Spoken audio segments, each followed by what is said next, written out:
Ազգային ժողովի մեծարգո փոխնախագահ արգելի գործընկերներ, սիրելի հայրենակիցներ, ուր թռավ Լևոն Քոչարյանը, փոքրիկ իշխանը, խոսած փախավ, ուրեմն Լևոն Քոչարյան, եթե նեղվել ես վարչապետի խոսքերից, ձեր ողջ խմբակցությանն ուղված ու պատիվ ունեմ ուղված, իմացի, որ հաջորդ հարց ու պատասխանին ձեզ ավելի խիստ գնահատականներ են սպասվում, որոնք արտահայտելու են ձեր ողջ էությունը, ձեր ապրած կյանքի մասին էլ։ Ես առասարակ Հեն կարծիքին եմ, որ երեխաներն իրանց ծնողների արարքների համար պատասխանատու չեն, մինչև այն պահը, երբ որ երեխաներն իրենք են հայտ ներկայացնում այդ պատասխանատվությունն իրենց վրա վերցնելու։ Ուրեմն լսի Լևոն Քոչարյան, ուշադիր լսի, ականջները ձգի ու լսի, այդ որ գալիս է այստեղ ծեծերից ես խոսում, սրան այսպես քաշ քշեցին, ինձ մեքենայի մեջ վայ քաշ քշեցին, թևերս ցաված եւ այլն, կգնաս հորդ կհարցնես, այդ ոնց էր ելնում, որ մարդկանց զուգանում ծեծում էին ու զուգանից դուրս չէին գալի, կգնաս հորդ կհարցնես, ոնց էին մարտի 1-ին դիմա հարկարակով մարդկանց սպանում փողոցներում, կգնաս հորդ կհարցնես, ոնց է Հայաստանում տեղի ունեցել հոկտեմբերի 27, կգնաս հորդ կհարցնես, ոնց էր Մեղրին փորձում փոխանակել Ղարաբաղի հետ, կգնաս հորդ կհարցնես, ոնց էր ցեղասպանության հարցը սակարկում Թուրքիայի հետ հարաբերությունների ժամանակ, կգնաս հորդ կհարցնես, թե քո մանկության տարիքին ձեզ ինչ էին ասում։ Մեր Հայաստանի Հանրապետության շարքային ազնիվ քաղաքացիները ում թալանում էիք առավոտից իրիկուն։ Մի հատ էլ եկել այստեղ ժպիտով, ասում եմ մեզանից ապօրինի գույքեր են, դու մարդիկ կարդում է, չի ավարտվում է ձեր ապօրինի գույքը, արա։ Հազարավոր մարդկանց կյանքի փող եք լափել ու կերել։ Հանգստացի պարոն Մինասյան, նստեք տեղներդ լսեք, մի գնացեք, խոսալ գնալով չի ընդհանրապես։ Ուստեղ եկել ասում եք մենք չենք կարա խոսանք, չեք կարա խոսակ, ով եք դուք որ խոսակ ընդհանրապես Հայաստանի Հանրապետությունում կոռուպցիայից, մարդու իրավունքների խախտումներից, թալանից, կառավարումից, ով եք դուք ընդհանրապես։ Ձեր կառավարումը տեսանք, հեղափոխությունից հետո մի ամիս էլ չհասցրեցիք աշխատել, ձեր ապիկարությունը տեսանք, վարչապետը հրապարակային դες դուրս է շպրտել կառավարությունից, շպրտել է դուրս ձեզ կառավարությունից։ Այդ է մեր վերջնական եւ հստակ գնահատականը ձեր կառավարման ընդհանրապես եւ ձեր էությանը։ Զզվացիք թողեք արդեն իսկականից։ Ձեռեք արել է ժողովրդին։ Այո, ապօրինի գույքի բռնագանձման ինստիտուտը անելու համար մեզ 3, 4, 5 տարի ժամանակ է պետք գալի։ 3 տարի ժամանակ է պետք եղել։ Հիմա մտել է ընթացքի մեջ այդ ապօրինի գույքը հատիկ ամեն ինչ վերադարձվելու է այս պետությանը։ Ու հիմա այսպես ջղաձգված եկել եք, փորձում եք ձեր լափածը թալանացա հետ բերեք։ Սենց ինչ-որ բան փորձում են քաղաքացիական պայմանագիր խմբակցության, իշխանության ներկայացուցիչներին մեղադրել են բոլոր կերած բաներում, ինչ-որ իրանք են արել։ Ով եք դուք ընդհանրապես։ Այո, վարչապետը ասել է լավ արե էլի անելու։ Մենք էլ ենք անելու, ամբողջ ժողովրդի առաջ հրապարակային ձեր երեսը ցույց ենք տալու, ով եք դուք, ով եք եղել ընդհանրապես եւ ուր եք գնում։ Հերիք էլ է բոլ եղավարդը։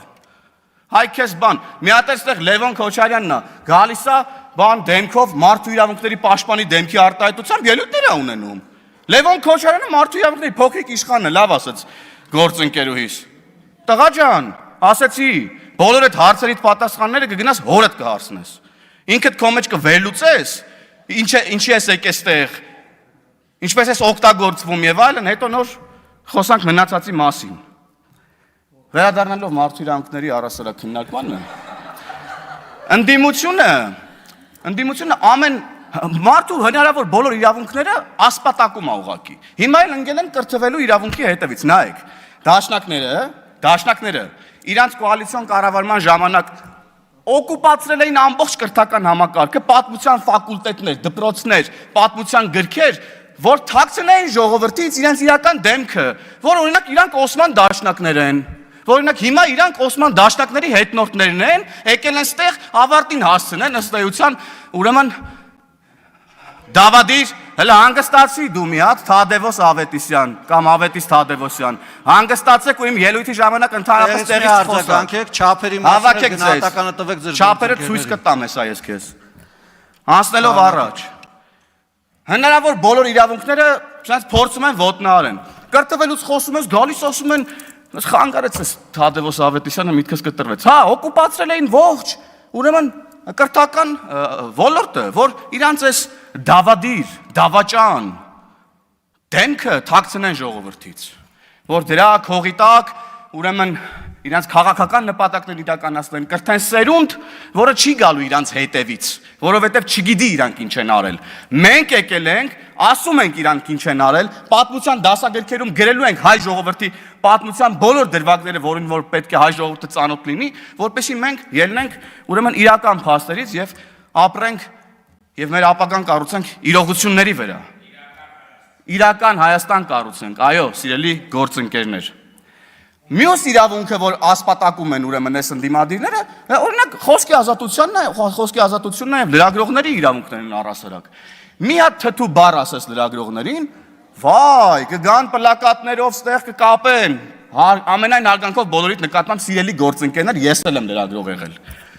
Մի հատ թթու բառ ասեն, գիտես ինչ կանեն։ Էլ չեմ պատկերացնում, նյութեր կգրվեն, էլ չեմ ասում ինչ վերնագրերով եւ այլն եւ այդպես շարունակ, բայց որ օրինակ ընդդիմադիր падգամավորը գալիս է ասում է, որ լավ լրագրող լինեիք, կներեք այս ժողովրդական խոսքից, լավ լրագրող լինեիք, դուք էլ 4 սատ տուն կունենայիք։ Այսինքն էսի չես ասում։ Տիկին Թագուհի Թովմասյան, հարգելի լրագրողներ, դուք նորմալ եք ընկալում ես, հարցեր չունեք Թագուհի Թովմասյանին դուք ընդհանրապես։ Դուք լավ լրագրող չեք։ Ես կարծում եմ, որ դուք լավ լրագրող եք։ 3-4 սատ տուն ունեք Երևանի կենտրոնում, հա? Օրինակ Տիկին Խամոյանը ունի, բան չունի մյուս ընդդիմադիր նախկին լրագրողը ասելու Թագուհի Թովմասյանին։ Տիկին Թովմասյանը դից ծառայությունների դիմաց եք 3-4 սատ տուն առել Երևանի կենտրոնում, մի հատ էլ երեսով եք տալիս այն լրագրողներին, ովքեր 3-4 սատ տուն չունեն։ Այ քեզ բան։ Էսա ձեր պատկերացումն առհասարակ մարդկային փոխհարաբերությունների, աշխատանքային փոխհարաբերությունների, ձեր խմբագրության լրագրողները ձեր ստարուկներն են։ Հա? Լավ լրագրողներ են ձեր խմբագրության լրագրողները։ Մարտա 4 սատ տուն առել եք իրանց համար։ Նենց փող տվել եք իրանց որ մարտա 4 սատ, ինչ եք խոսում ընդհանրապես։ Եվ պարոն Եղոյանը շատ ճիշտ է ասում։ Լրագրողական լրատվամիջոցների հաշվետվություններ կան։ Հələ մի հատ հրապարակեք, տեսնենք այդ որտեղից ձեզ այդ գումարները։ Եվ ես պետական կառույցներին նաև կոչ եմ անում եւ պահանջում եմ բացել ուրեմն լրատվամիջոցների մասին օրենսդրությունն ու կարդալ եւ հասկանալ, որ եթե կան լրատվամիջոցներ, որոնք հաշվետվություն չեն ներկայացրել, նրանք կարող են նաեւ չհավատարմագրել այդ լրագրողներին։ Հարգելի պետական կառույցի համապատասխան բաժինների գործընկերներ, հետևեք օրենքի տառին եւ պահանջին, խնդրում եմ։ Եվ սիրելի լրատվամիջոցներ, մեր հանրությանը ասեք, ձեր եկամուտները որտեղից են, ինչ են եւ այլն եւ այդպես շարունակ։ Եվ առհասարակ ընդդիմությունը իր ամբողջ փողերը լցրել է լրատվական դաշտ, լրատվական դաշտը լցրել է լրատվության հետ կապ չունեցող մարդկանցով ու փակել է դուռը այն մարդկանց համար, ովքեր ուզում են գալ եւ զբաղվել ռեալ լրագրությամբ, օգուտ տան պետությանը, բուֆեր լինեն քաղաքացիների եւ իշխանության միջև։ Բան չունեք, բա հարգելի լրագրողներ, ես մասով ասելու ընդդիմադիր գործընկերներին, ովքեր ղեկավարում են մի շարք լրատվականներ, թե մենակ մեզ պետք է գաք ինչ որ sense խառը խաչաձև հարցեր տակ, երբ որ մի ամիտ մեկն ու մեկս մի ավել պակաս բարկասի կամ հղում կանի ձեր սիրելի տերտերների ասած բառերի վրա։ Մի հատ կարող է գաք էթիկայի հանձնաժողովի պահանջով մեզ դիմում գրեք, որ Թագուհի Թովմասյանի վերաբերյալ էթիկայի հանձնաժողով ստեղծի, հա?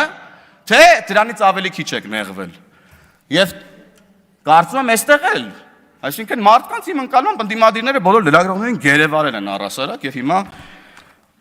լրագրողներից ուղակի ձայն չենք լսում։ Նախ